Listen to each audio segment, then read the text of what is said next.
Gone are the massive protests that defined the initial wave of opposition to Iran's disputed election.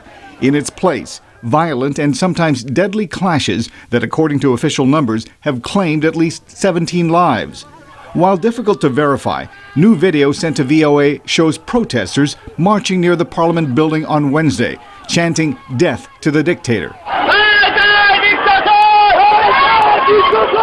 Protesters accuse the hardline government of stealing the election from reformist candidate Mir Hossein Mousavi. They want the results annulled so a new vote can be held. Although the government has admitted to voting irregularities in at least 50 districts, Iran's supreme leader, Ayatollah Ali Khamenei, effectively closed the door on a compromise Wednesday. I will not take a single step beyond the law, our country's law, the Islamic Republic's law. Despite reports of new demonstrations, the threat of arrests and a ban on independent news gathering have made information difficult to confirm.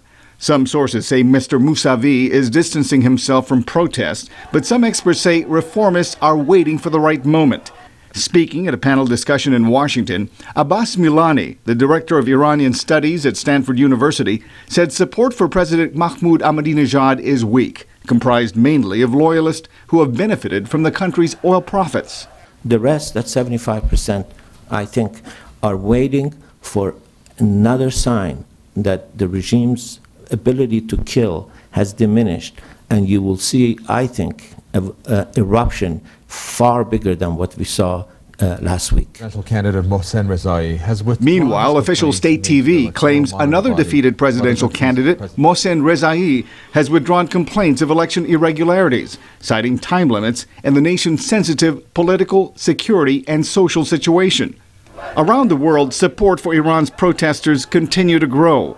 President Obama, who has tried to avoid inserting the U.S. into Iran's internal politics, took a tougher tone on Tuesday. The United States and the international community have been appalled and outraged by the threats, the beatings, and imprisonments of the last few days. Due to Iran's violent response to the protests, the Obama administration on Wednesday rescinded its invitation to Iranian diplomats to celebrate U.S. Independence Day at American embassies.